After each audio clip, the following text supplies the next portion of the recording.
Puji Tuhan, Shalom semuanya, Bapak Ibu Saudara yang dikasih Tuhan, apa kabar?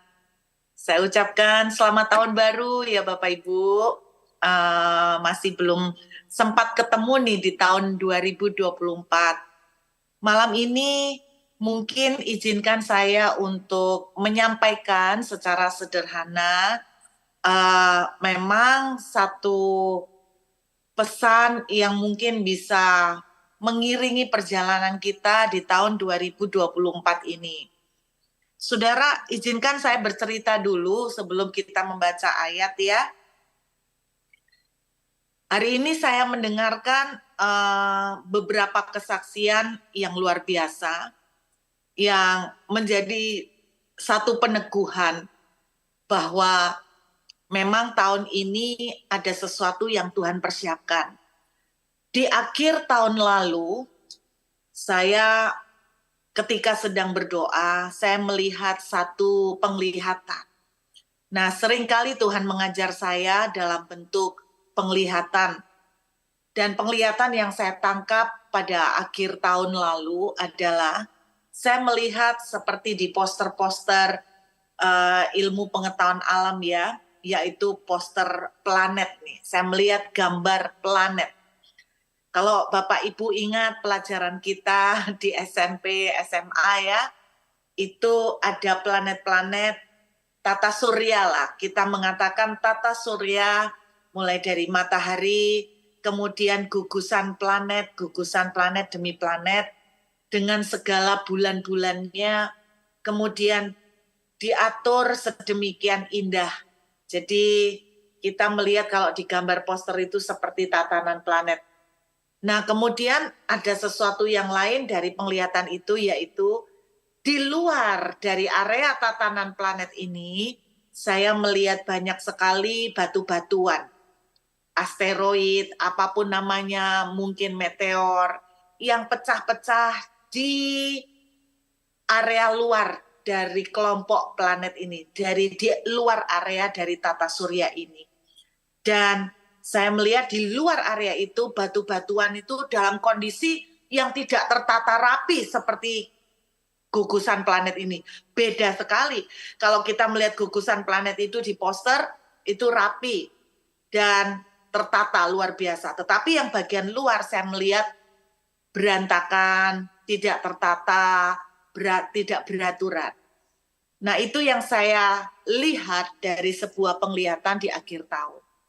Lalu saya menangkap satu kata Bapak Ibu yang saya cukup sering khotbahkan.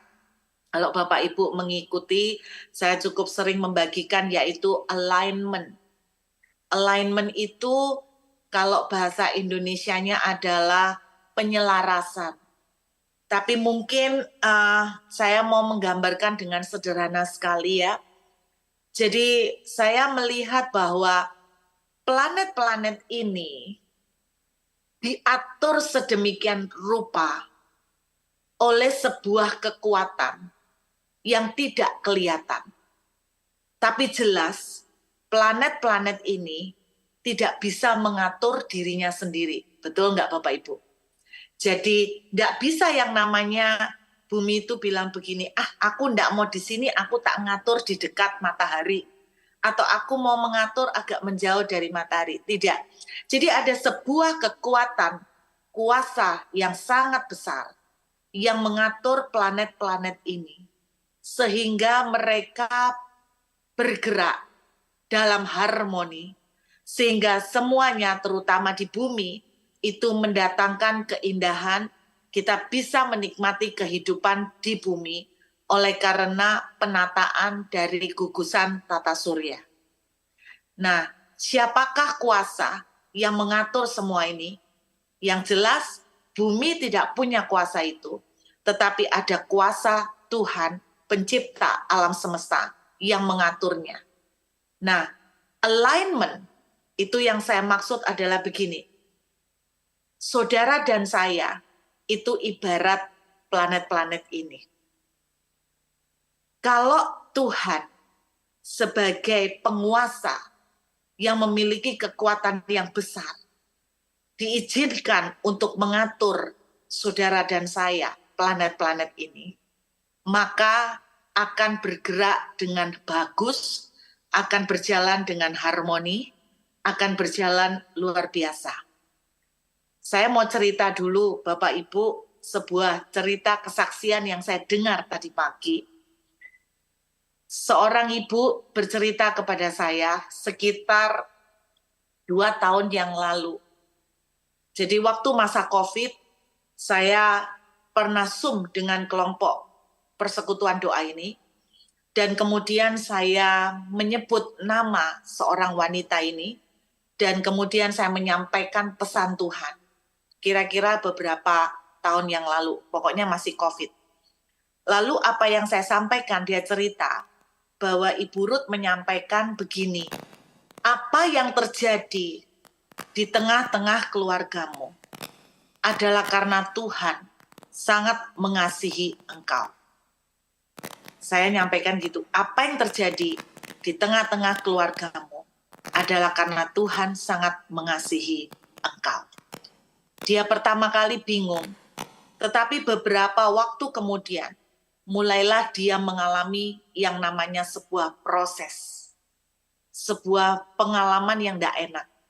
Singkatnya, dia punya anak, anaknya ini mendaftar, dan dia itu kepengen masuk ke sebuah jurusan, yaitu mechanical engineering.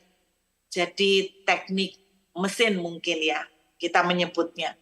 Jadi dia ingin sekali untuk mendaftar ke Amerika. Pada waktu itu masih masa COVID, jadi mungkin istilahnya melalui online mungkin kalau diterima. Nah, intinya dia itu mempunyai inceran beberapa universitas yang menurut pandangannya itu adalah universitas-universitas terbaik dan top di Amerika. Dan dia mendaftar. Dan dia bukan anak yang dalam tanda kutip bodoh.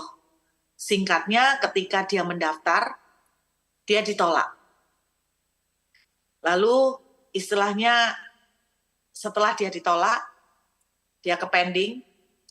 Kemudian ketika ada kesempatan mendaftar kedua kali, dia mendaftar, ditolak lagi. Jadi dia cerita beberapa kali pokoknya, anak ini ngelamar, apply, mendaftar ke sekolah tersebut dan ditolak. Lalu setelah itu dia itu melihat anaknya ini kecewa sekali. Sempat kecewa sekali dengan Tuhan. Kenapa dari beberapa uni yang dia pilih semuanya tidak ada yang menerima. Jadi dia itu kecewa sekali dengan Tuhan, sempat. Lalu ibu ini ingat dengan apa yang Tuhan sampaikan, bahwa apa yang terjadi di tengah keluargamu adalah karena aku mengasihi keluargamu. Lalu dikuatkan oleh pesan Tuhan itu, dia berusaha menguatkan anaknya. Kita tidak mengerti nak, tapi Tuhan sudah pernah pesan bahwa semua ini terjadi karena Tuhan sayang sama kita. Singkat cerita Bapak Ibu, melalui serangkaian kejadian, anak ini akhirnya mendapatkan informasi dari beberapa teman, seakan-akan Tuhan itu menyampaikan suara melalui 3 kali. Jadi intinya dalam 3 kali ini dia mendapatkan satu peneguhan tentang sebuah universitas. Bagi dia tidak pernah dengar nama universitas ini. Tetapi 3 orang berturut-turut, seakan-akan seperti ngomong kepada dia, kamu daftar di uni ini aja, gitu loh. Nanti ada kejadian lain di mana dia tidak sengaja ketemu orang itu bilang, kamu daftar di uni ini aja. Jadi 3 kali.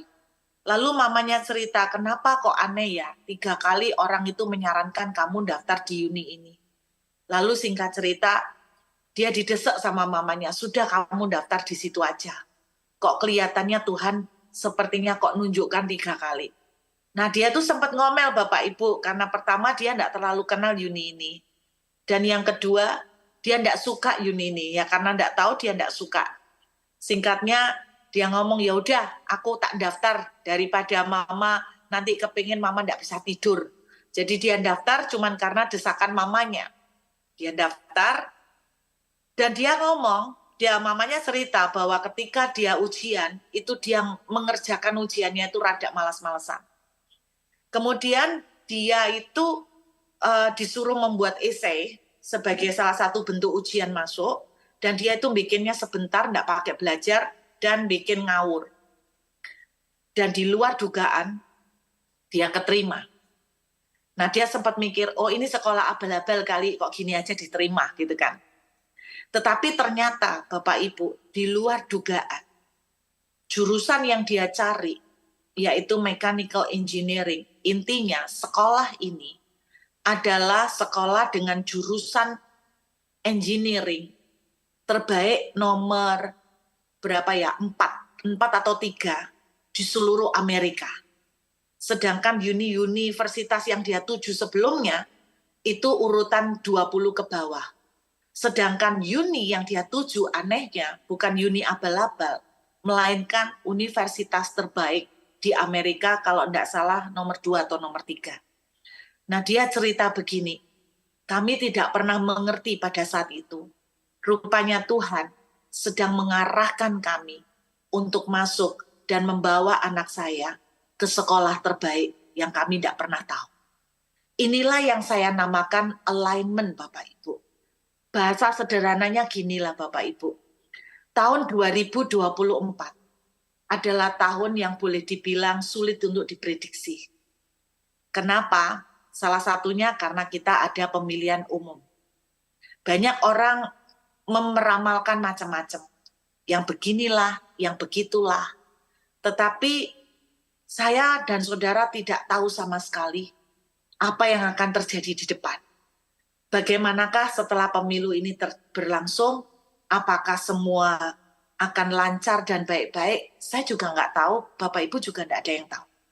Anda ingat waktu COVID mau terjadi, berapa banyak dari kita juga tidak pernah menyangka bahwa Indonesia bisa kena COVID.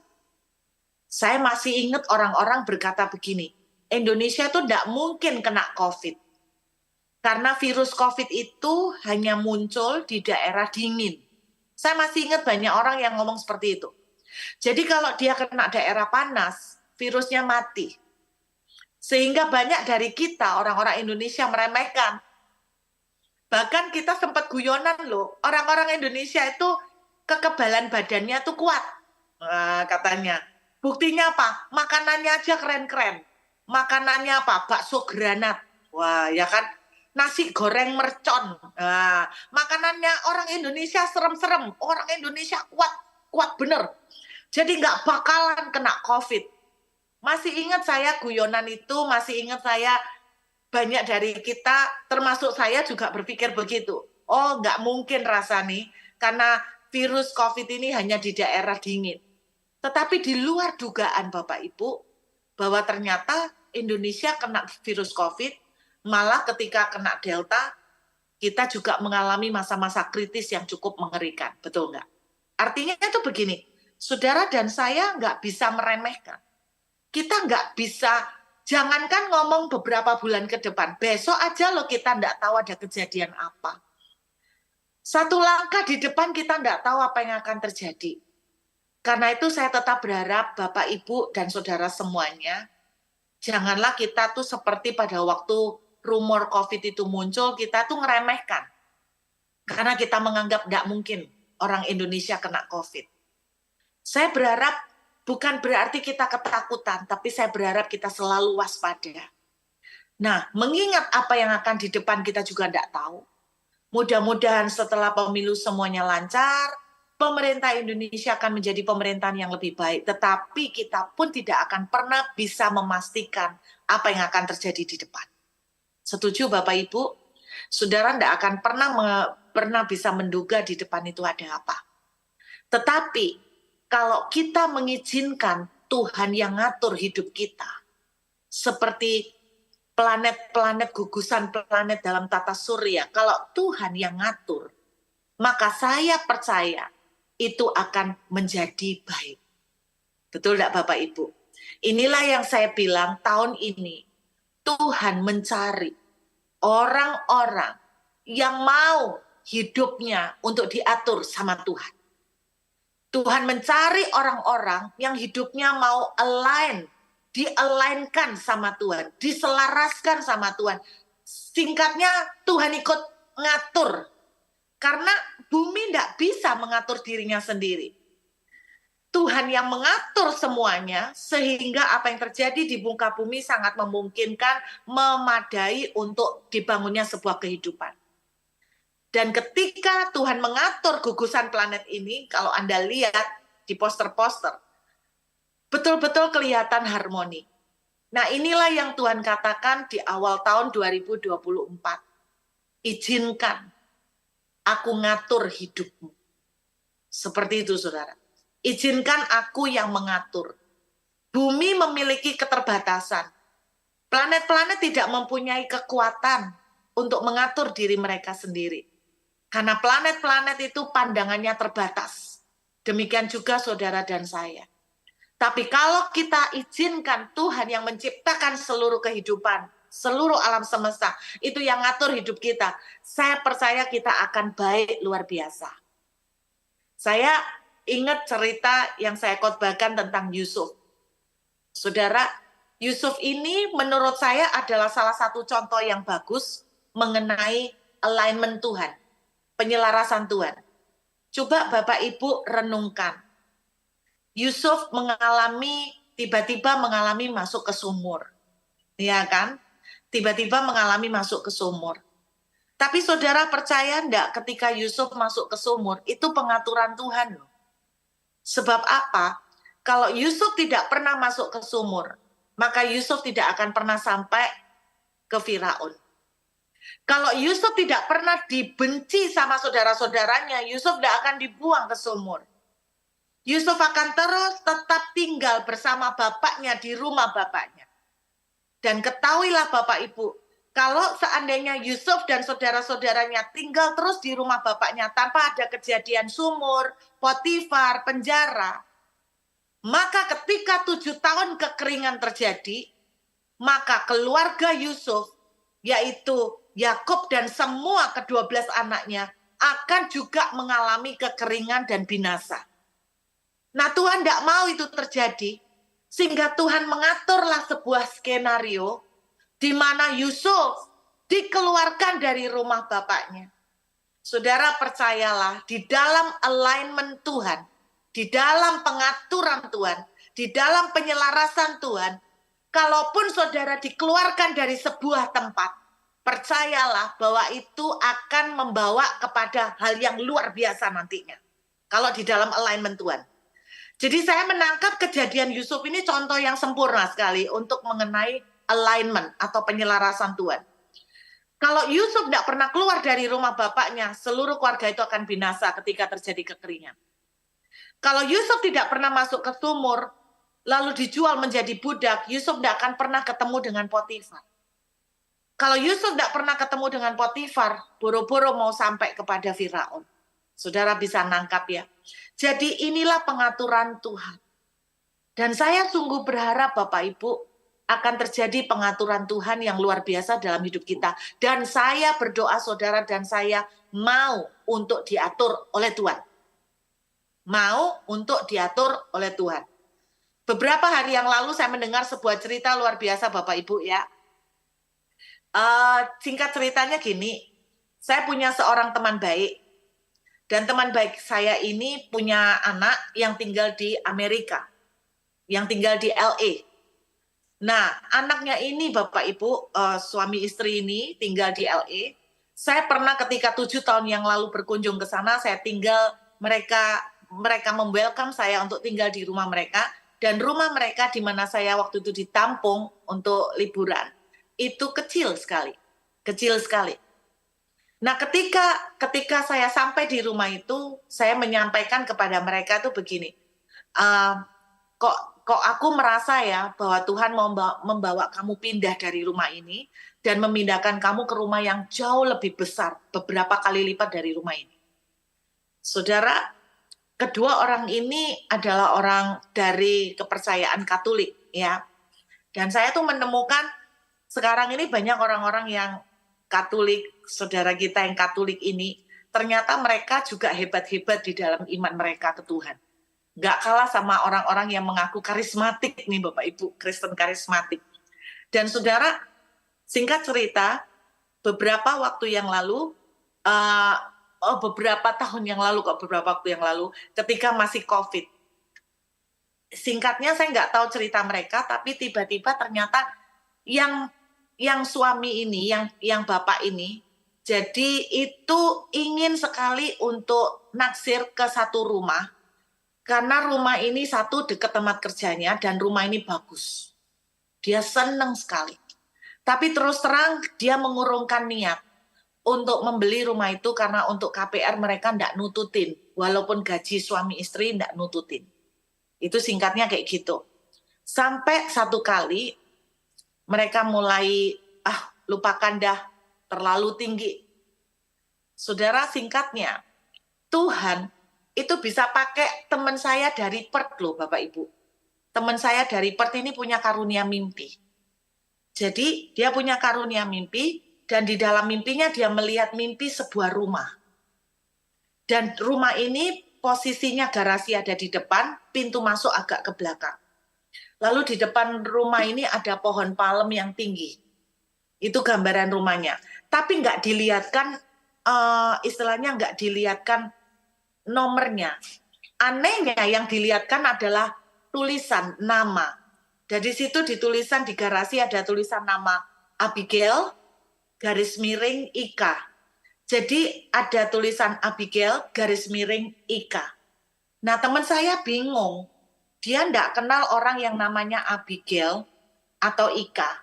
Kalaupun ada Abigail, Abigail yang mana? Dan kenapa tulisan itu Abigail kok disejajarkan, dibarengkan sama tulisan Ika? Lalu dia cerita sama saya, C, saya dapat mimpi seperti ini.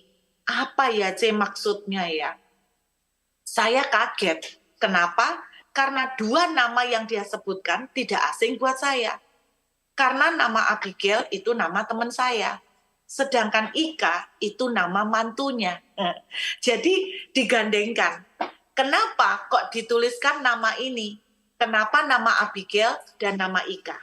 Karena begini Bapak Ibu, ketika suami Ika, jadi anaknya Abigail nih, anak ibu Abigail ini, itu menginginkan satu rumah di daerah itu. Rumah ini besar dan dia seneng banget karena ini dekat tempat kerjanya. Maka yang paling keberatan pada saat itu adalah Ika. Yang paling keberatan, jadi istrinya keberatan karena jauh dari tempat kerjanya. Akhirnya selain kedua alasan karena harganya tinggi. Jadi mereka itu akhirnya yang suami ini mengurungkan niat.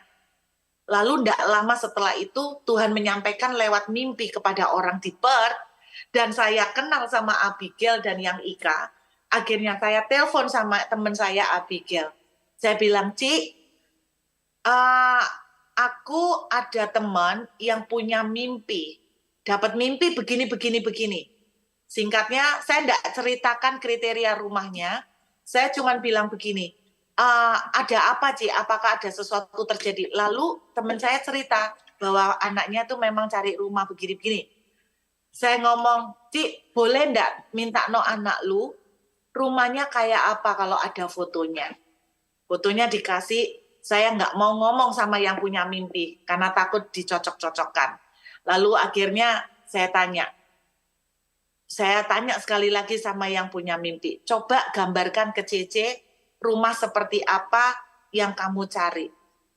Rumah seperti apa yang kamu dapat dari mimpi.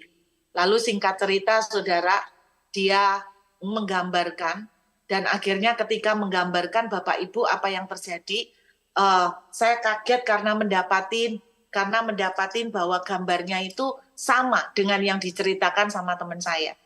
Akhirnya saya tahu maksudnya Tuhan mau mereka ambil rumah itu. Dan mereka merinding dengar itu. Akhirnya yang namanya Ika ini nurut sama Tuhan.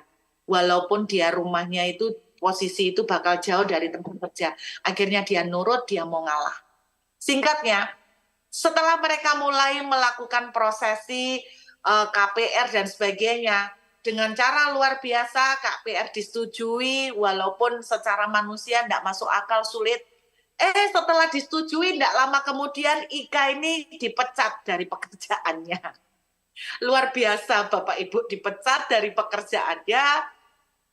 Sempat shock pada awalnya, tapi yang luar biasa dari suami istri ini, mereka tetap percaya kalau Tuhan yang menunjukkan mereka rumah, walaupun dengan gaji 2 orang aja sudah sulit, ditambah lagi salah satu di PHK, mereka tetap percaya bahwa Tuhan yang sudah menunjukkan rumah itu, Tuhan yang memulai, Tuhan akan menyelesaikan. Jadi intinya mereka tuh tetap percaya gitu loh Bapak Ibu.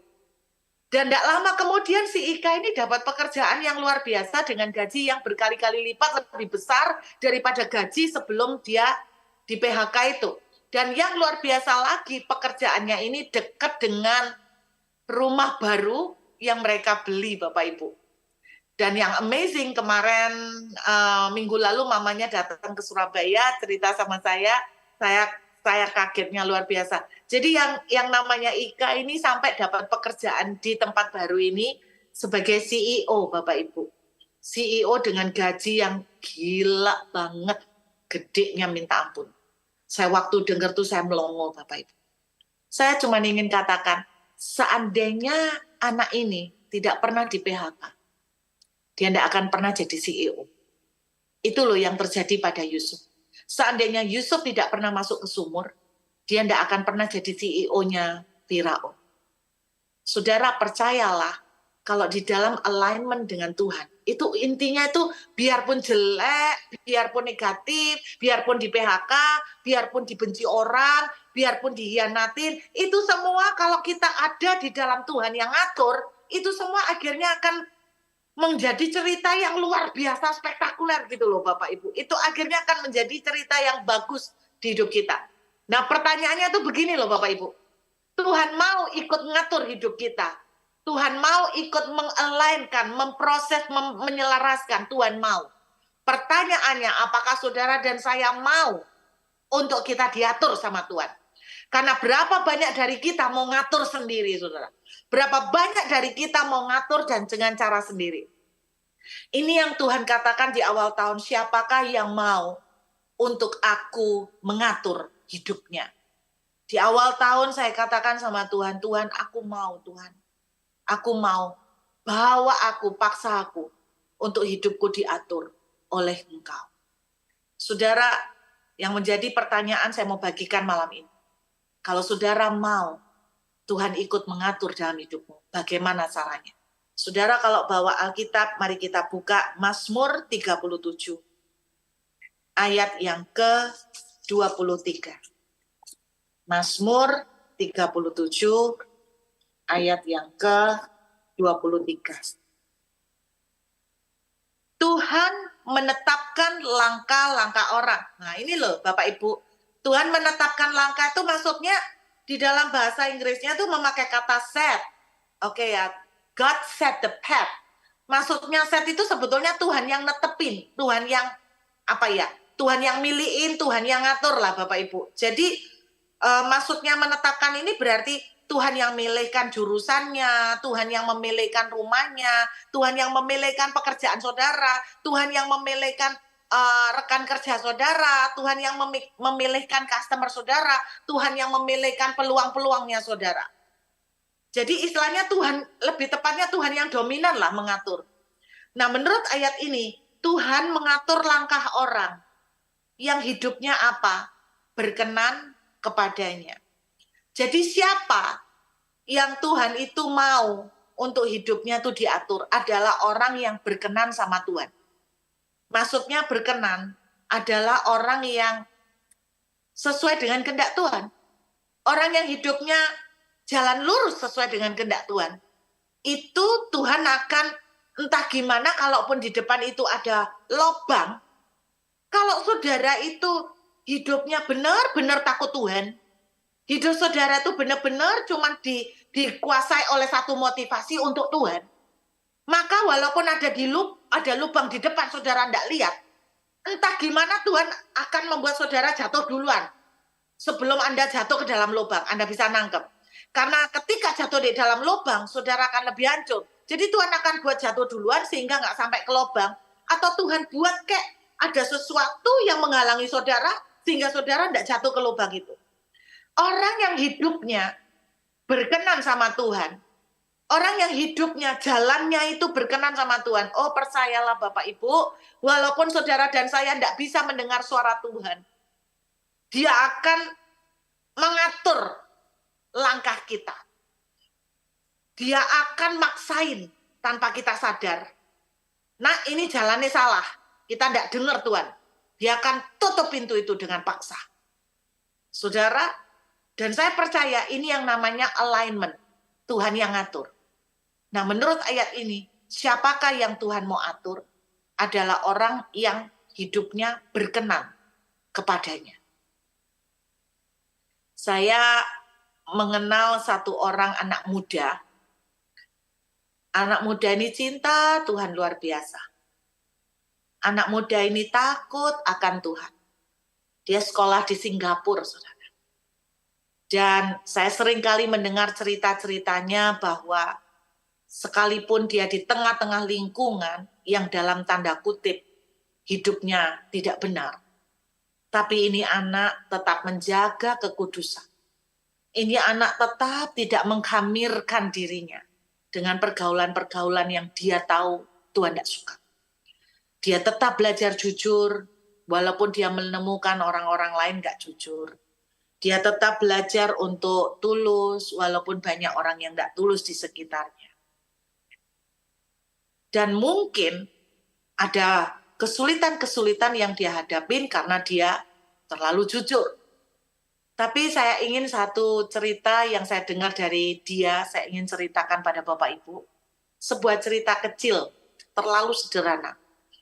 Cuman simple, dia itu lagi ujian skripsi. Istilahnya itu mau skripsi, dan ada beberapa dosen yang cara mereka menghandle anak bimbingannya itu beda-beda. Tapi ada satu dosen favorit ini yang semua mahasiswa itu berharap mereka tuh akan bisa dapat dosen ini. Karena semua mahasiswa kalau dipegang sama dosen ini, selain kebanyakan pasti lulus, karena cara dosen ini membimbing itu bagus banget. Dan mereka itu kebanyakan tidak pakai bertele-tele. Bapak Ibu tahu ya, zamannya kita bikin skripsi kadang molornya gak karu-karuan ya. Jadi dosen ini merupakan dosen favorit yang diincar mahasiswa-mahasiswa. Jadi dia berdoa sungguh-sungguh supaya dosen yang membimbing dia adalah dosen ini. Dan menurut dia secara manusia, kemungkinan dia akan dapat dosen ini. Tetapi Anda tahu yang terjadi, ternyata doanya tidak dijawab sama Tuhan. Tidak dikabulkan. Dia nggak dapat dosen ini, Bapak Ibu. Dia dapat dosen lain. Dia sempat kecewa. Tapi dia berusaha untuk tidak mau kecewa sama Tuhan. Dia belajar untuk bereaksi dengan benar. Perhatikan, bereaksi dengan benar. Nggak ngomel, nggak komplain sama Tuhan. Dia belajar mensyukuri dapat dosen ini. Akhirnya dia terima dengan ikhlas, saudara. Dia terima dosen ini dengan ikhlas, dengan legowo orang bilang. Saudara, dia cerita, apa yang saya pikir tadinya baik, Bu, ternyata di luar pengetahuan saya. Entah apa yang terjadi dengan dosen ini, beberapa anak di bawah bimbingannya dia justru mengalami molor. Skripsinya tidak selesai-selesai sampai hari ini. Sebaliknya saya dipegang Bapak ini. Saya kaget. Justru saya mengalami sangat cepat sekali menyelesaikan skripsi dan lulus dengan luar biasa. Saudara, ini loh yang namanya Tuhan menetapkan langkah-langkah orang yang hidupnya berkenan. Diaturkan sedemikian rupa sama Tuhan dosen mana yang pas buat dia. Diaturkan sedemikian rupa Potifar yang pas buat Yusuf. Saudara, Yusuf itu ganteng kan? Bapak Ibu percaya nggak Yusuf itu ganteng? Saya percaya Yusuf ganteng, buktinya Tante Potifar langsung terkiwir-kiwir, ya kan? Langsung tidak tahan Tante Potifar. Berarti ini orang ganteng. Ya pasti ganteng versi Timur Tengah ya Bapak Ibu. Nah, pada waktu dia dijual jadi budak Bapak Ibu, ternyata orang itu waktu dipamerkan di pasar budak, itu dalam kondisi ditelanjangi total. Jadi tanpa sehelai benang pun yang menutupi badan Yusuf. Nah, saya percaya begini, artinya kalau orang ini ganteng, saudara ya, ada kemungkinan besar juga bahwa banyak orang yang naksir untuk beli dia. Kalau ada di situ tante-tante girang, itu pasti semuanya naksir untuk beli Yusuf. Lu apa ndak ada? Yo bisa aja, wong Mesir itu negara apa, saudara? Harus tahu, Mesir itu kan tempat di mana juga banyak perzinahan pada waktu itu. Jadi tidak tertutup kemungkinan banyak tante-tante girang. Pernahkah saudara membayangkan? Lah namanya Yusuf ganteng, pakai baju aja ditaksir sama tante Potifar, apalagi nggak pakai baju. Nah, saudara kalau saya cerita gini jangan bayangkan nggak karu-karuan loh ya Bapak Ibu ya, tetap pikiran dikuduskan mengarah ke Tuhan. Amin. Jadi Yusuf ini saya percaya begini loh, banyak sekali orang-orang yang kepingin, terutama tante-tante girang, berebutan untuk segera beli Yusuf.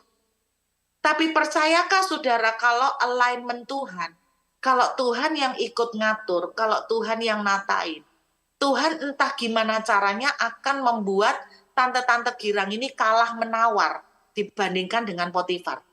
Nah lucunya begini. Saya tadi itu baru ngobrol sama orang gini. Bayangkan, saudara tahu Potifar itu Taipan loh. Bapak Ibu tahu Taipan nggak sih? Taipan itu ibaratnya konglomerat. Iya, konglomerat. Lah dia itu bisnisnya banyak, wong dia itu orang penting kerajaan loh. Konglomerat Bapak Ibu. Nah kemudian Anda pernah bayangkan nggak sih, konglomerat itu mau nyari budak.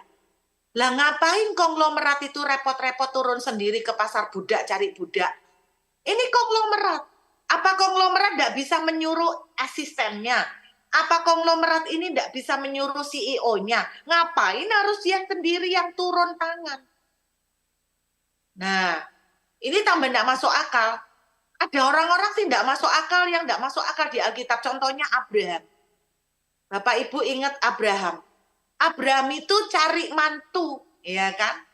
Abraham itu cari mantu, malah yang disuruh cari mantu siapa Bapak Ibu? Yang disuruh cari mantu adalah bujangnya. Saya sampai mikir gini, aduh ini kebalik semua ya. Kebalik. Harusnya cari mantu, Abraham sendiri yang turun. Gitu nggak sih? Mestinya gitu ya Bapak Ibu. Harusnya kalau cari mantu, Abraham sendiri yang turun. Kalau cari budak, nggak perlu Potifar yang turun kan gitu. Ini kebalik semua. Anda coba bayangkan, kenapa bisa kebalik-kebalik begini? Karena Tuhan alignment, karena Tuhan yang ngatur. Tuhan itu yang ngatur dengan gaya gravitasi tertentu, bumi itu dibikin begini, pada ukuran sekian. Saya pernah baca pembedahannya orang sains ya tentang tata surya. Itu gila banget loh. Ukurannya tuh ketepatannya luar biasa. Kalau melenceng sendiri tuh, melenceng sedikit aja tubruan saudara antar planet. Kalau melenceng sedikit aja gaya gravitasi itu meleset. Itu berantakan semua loh Bapak Ibu planet-planet. Anda bayangkan, kenapa waktu milih budak, Potifar sendiri yang turun? Waktu Abraham milih mantu, bujangnya yang turun. Saya percaya karena ada campur tangan Tuhan, entah gimana walaupun Alkitab tidak menceritakan, mungkin Alkitab tidak menceritakan nih Bapak Ibu, ini imajinasi bebas saya. Siapa tahu Bapak Ibu, Abraham itu mau pergi cari mantu tidak kuat. Kan Bapak Abraham kan istilahnya sudah tua toh Bapak Ibu, encoknya kambuh. Jadi ketika mau cari mantu, sudah ndak nutut, tenaganya ndak kuat. Kan kira-kira seperti itu loh Bapak Ibu, Anda bayangkan ya. Jadi bujangnya yang disuruh carikan mantu buat Ishak. Gitu loh Bapak Ibu, Anda bisa nangkap ya. Tapi sebaliknya, kok Potifar itu bela nih datang ke pasar budak kotor-kotor untuk cari budak. Kan dia bisa suruh bujangnya, dia bisa suruh CEO-nya, dia bisa suruh asistennya, kan dia pegawainya banyak, Taipan kok. Tapi kenapa dia yang turun tangan? Alkitab tidak menceritakan, tetapi saya percaya kalau dibikin film nih, kira-kira kalau saya jadi produser sutradaranya, saya akan membuat sebuah imajinasi entah gimana Potifar itu mungkin sudah berkali-kali ganti-ganti bujang, dan dia itu capek gitu loh ganti-ganti bujang. Yang satu ternyata bujangnya sakit-sakitan, yang satu ternyata bujangnya rada miring atau gimana. Mungkin akhirnya Potifar ini gregetan dan dia bilang gini, semuanya disuruh cari bujang gak becus, aku aja yang turun hari ini cari bujang. Dan kenapa dia harus turun hari itu? Tuhan yang ngatur, karena hari itu ada Yusuf.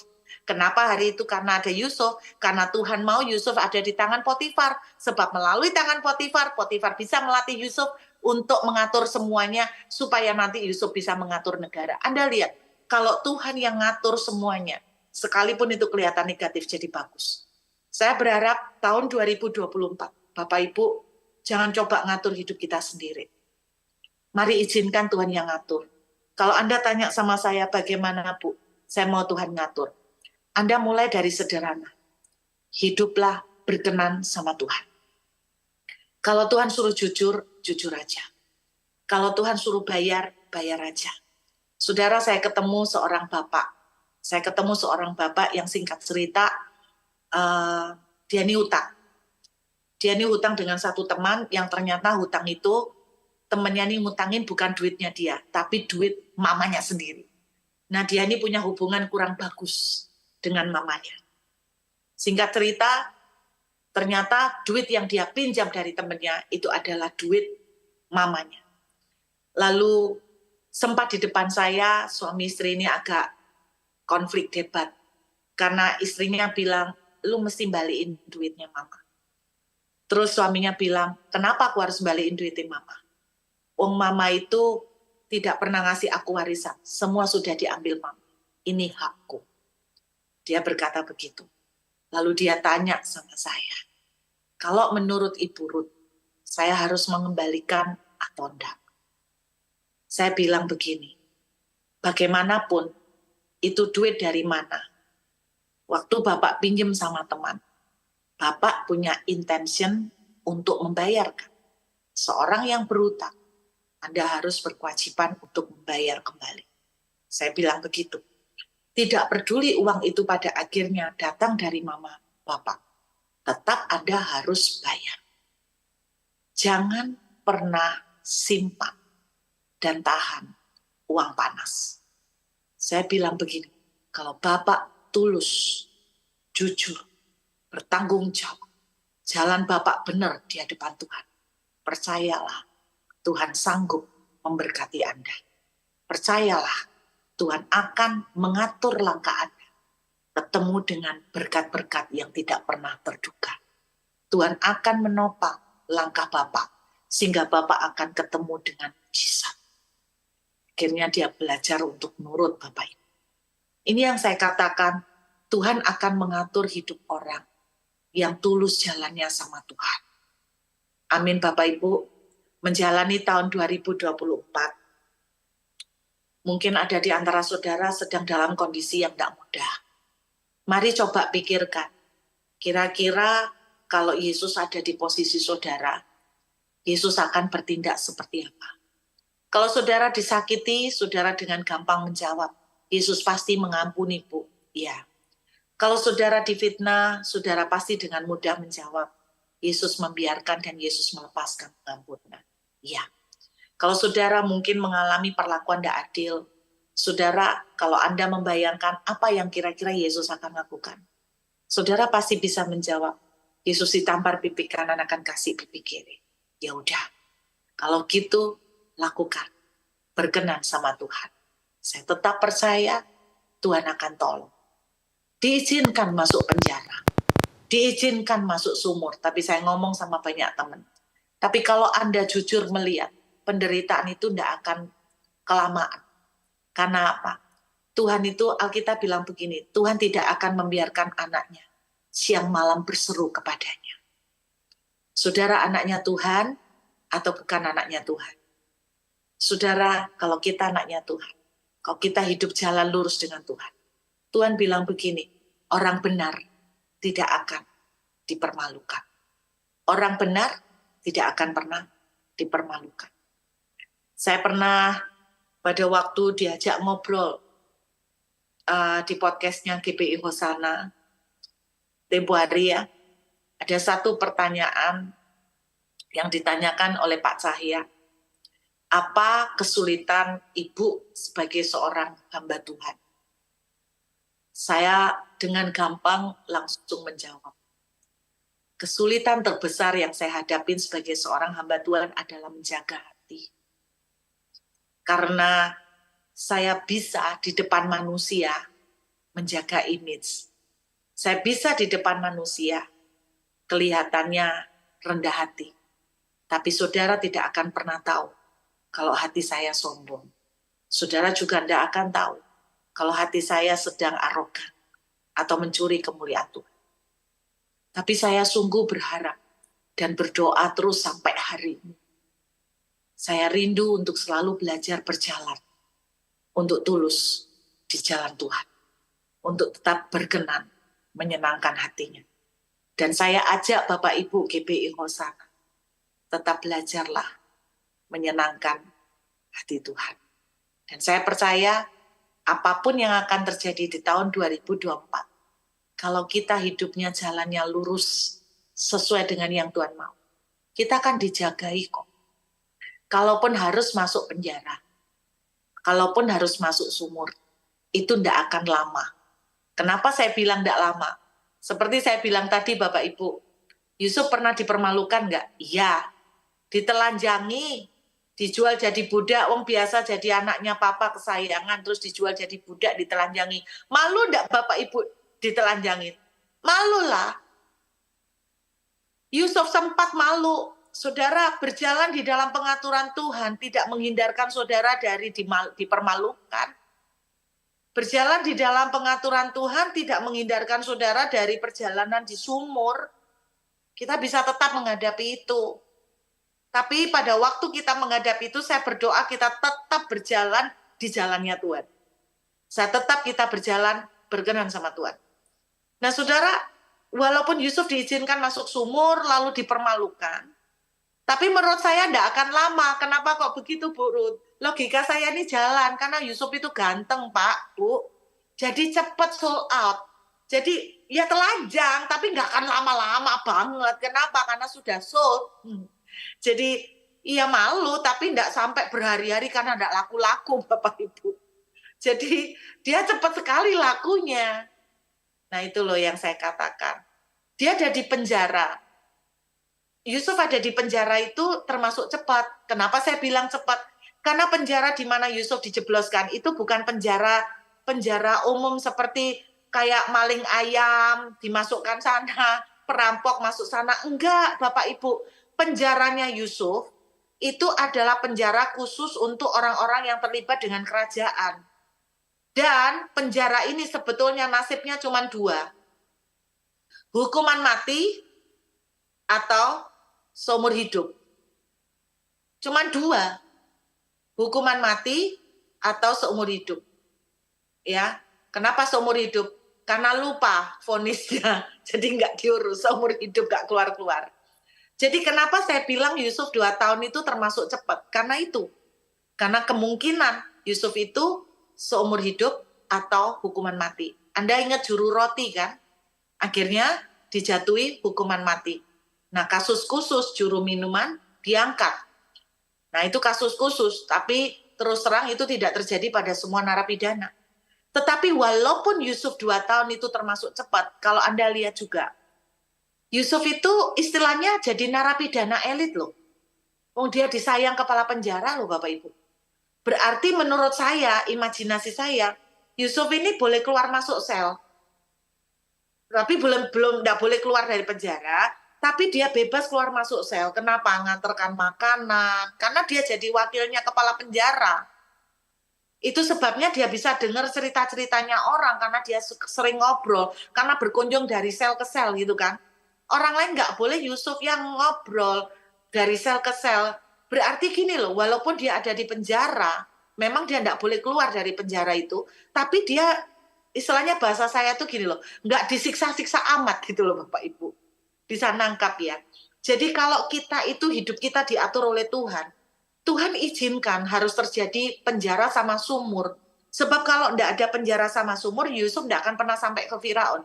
Tetapi di tengah mengizinkan yang negatif ini terjadi, tetap yang negatif ini tidak akan menghancurkan kita. Makanya Mazmur 37 bilang begini, sekalipun ia jatuh tidak akan tergeletak.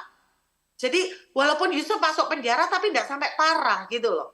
Walaupun Yusuf masuk sumur tapi nggak sampai hancur, sebentar doang. Walaupun dia sempat dipermalukan tapi nggak lamaan gitu loh. Jadi saya percaya ini loh yang artinya Mazmur 37. Kalau kita hidupnya kita diatur sama Tuhan, maka hasilnya luar biasa. Saya berdoa GBO sana, mari biar gereja ini mengizinkan Tuhan ngatur. Mau bikin program apa, mari libatkan Tuhan. Mau bikin perencanaan apa, mari melibatkan Tuhan, saudara. Dan saya percaya ketika melibatkan Tuhan, mengizinkan Tuhan mengatur, saudara, kita akan dibawa ke tempat yang luar biasa. Bu, kalau sampai hari ini saya tidak mendengar suara Tuhan bagaimana? Saya mau bikin planning ini, saya mau bikin rencana ini. Saudara bertanya kepada Tuhan. Dan saya percaya Tuhan akan dengan cara yang sederhana untuk menyampaikan tuntunan-tuntunannya. Seperti yang saya ceritakan kepada saudara. Ada 3 orang yang dikirimkan oleh Tuhan ke anak ini. Sehingga akhirnya anak ini mendaftar ke university ini. Yang padahal dia tidak suka. Saya juga tadi cerita tentang yang namanya Ika. Dia keberatan untuk membeli rumah ini. Tetapi Tuhan mengizinkan melalui mimpi seseorang yang ada di Perth itu disampaikan. Sehingga memberikan direction kepada mereka. Untuk mereka ambil rumah itu. Jadi saya percaya itu. Jadi Bapak Ibu, kalau kita belajar mau diatur sama Tuhan, hiduplah berkenan. Yang kedua, yang terakhir, belajar trust. Belajar percaya, Bapak Ibu, belajar percaya. Karena mengikuti pengaturan Tuhan seringkali tidak cocok sama otak kita. Seringkali tidak cocok sama otak kita. Kalau kita diizinkan Tuhan, ada pintu yang tidak terbuka-terbuka. Kalau saudara mau jual rumah kok tidak laku-laku, saudara jangan ambil bom lalu berusaha dobrak rumah itu dan bom sekalian. Jangan dipaksa seperti itu. Kalau memang pintu itu belum terbuka-terbuka buat Bapak Ibu. Seperti saya pernah bilang, kenapa Yusuf harus masuk ke sumur? Karena sumur itu pertemuan dia dengan Potifar. Saudara, jadi jangan paksa. Belajar trust Tuhan. Kalau belum laku-laku, belajar roh percaya. Pokoknya hidupmu tetap lurus saja sama Tuhan. Jadi belajar percaya, tetap hidup lurus. Bereaksilah benar. Nanti lihat, jadinya luar biasa. Jadi kalau hari ini, misalnya saudara berdoa, meminta sesuatu belum dikasih. Saudara, jangan bereaksi salah, jangan ngomel. Belajarlah bersyukur. Jalani apa yang ada dengan syukur. Dan tetap hidup jujur dan tulus, bereaksi benar. Maka saya percaya langkah saudara akan diarahkan. Bahkan orang yang datang pun akan diarahkan sama Tuhan. Yang harus datang Potifar, yang harus datang Tante Potifar, semua diatur oleh Tuhan. Dan semua ujungnya akan menjadi cerita yang dahsyat sekali. Sehingga kemuliaan Tuhan bisa terjadi dalam hidup kita. Yuk kita berdoa Bapak Ibu sekalian.